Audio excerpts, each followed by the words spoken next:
Satu kemurahannya Allah kepada umat Nabi Muhammad begitu. Jadi maksiat itu belum maksiat ya. Jadi niat melakukan maksiat selama belum aktual tidak akan dicatat Allah. Kalau sudah jadi aktual, sudah bisa terlihat, sudah jadi action, Allah HP. Karena kan polisi juga nggak mau nangkep orang kalau belum jadi tindakan, mak. Baru ideologi doang nih, jadi action nggak bakal kena hukum. Makanya di Indonesia apa aja hidup di Indonesia, aja hidup, gitu. Kenapa? Karena hukum Timur Tengah nggak bisa tuh. Juga begitu. Belum tindakan pun kalau sudah ada ancang-ancang radikal pikirannya atau segala macam itu sudah bisa diantisipasi. Kalau kita enggak. Makanya kemarin belum lama di Sukoharjo kan Keresiden Solo itu, Pak. Sukoharjo. Biangnya teroris. Biangnya itu, Pak. Karena saya punya guru orang silaturahim ke sana. Guru saya orang Karawang, cuman istrinya orang sana, itu selalu bersinergi dengan kepolisian yang suka bacok orang. Enggak sholat dibacok-bacokin. Yang bacok-bacokin tuh pakai gamis, pakai sorban. Kata saya, beragama kok bodoh begitu ya? Merasa lebih baik dari orang sampai orang yang nongkrong-nongkrong itu Pak dibacok-bacokin karena nggak sholat subuh juga. Apa begitu cara beragama? Ini yang radikal cara berpikirnya tuh begitu tuh. Yang radikal tuh banyak ditangkepin polisi yang begitu. Masa orang kagak sholat subuh dibacokin?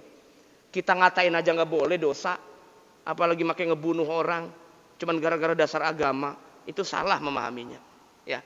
Nah, ada maksiat zahir, ada maksiat batin. Kalau maksiat zahir tadi itu membunuh, mencuri, apalagi berzina, apalagi banyaklah. Ada maksiat batin, hasad, riya. Sebetulnya kaidahnya sama. Selama kalau maksiat zahir selama belum terjadi nggak kena dosa. Nggak kena dosa. Pak, selama kalau tidak langsung disertakan istighfar dan tobat atau ingat kepada Allah, tetap jadi maksiatnya. Karena bedanya kalau maksiat zahir itu enggak mengakar. Enggak mengakar, tapi kalau maksiat batin dia mengakar karena adanya di hati.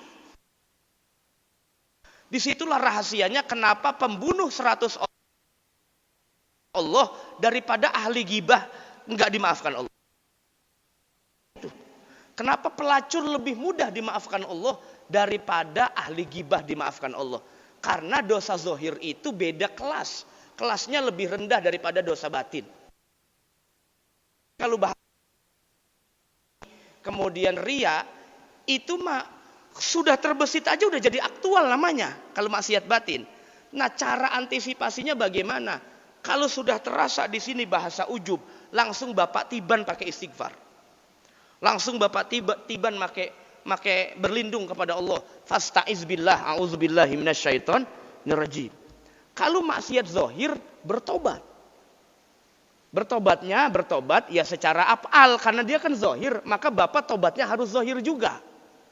Bagaimana itu? Salat tobat, zikir kepada Allah, itu kan zahir kelihatan orang kan. Nah, itu jadi harus tobatnya juga secara zahir. Kalau maksiat batin, Bapak latihan saja. Lazim dalam hati itu bagaimana lapangkan, bagaimana selalu menyebut nama Allah dalam hati, enggak secara verbal tapi dalam batin aja. Itu biasanya mendidik hati supaya batin. Memang yang bahaya itu maksiat batin, cepat dicatatnya kalau maksiat batin itu. Nah, antisipasinya adalah sering duduk di tempat kebaikan, banyak baik sangka dengan orang lain. Kalau jatuh kepada ujub langsung sertakan istighfar. Biasanya kalau yang nggak buru-buru tobat, orang yang nggak paham itu ujub atau bukan. Jadi kualitasnya, jadi ukurannya itu ilmu. Memang ilmu itu bisa jadi penyelamat juga dalam, bahkan bukan juga, emang iya. Cuman tapi ada juga ilmu yang membuat manusia melenceng dari Allah ada. Namanya ilmul mazmum, ilmu yang tercela di hadapan Allah Subhanahu wa taala.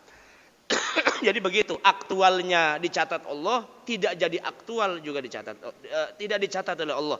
Kalau sudah dicatat oleh Allah jadi action, bisa ditutupi dengan bertaubat kepada Allah.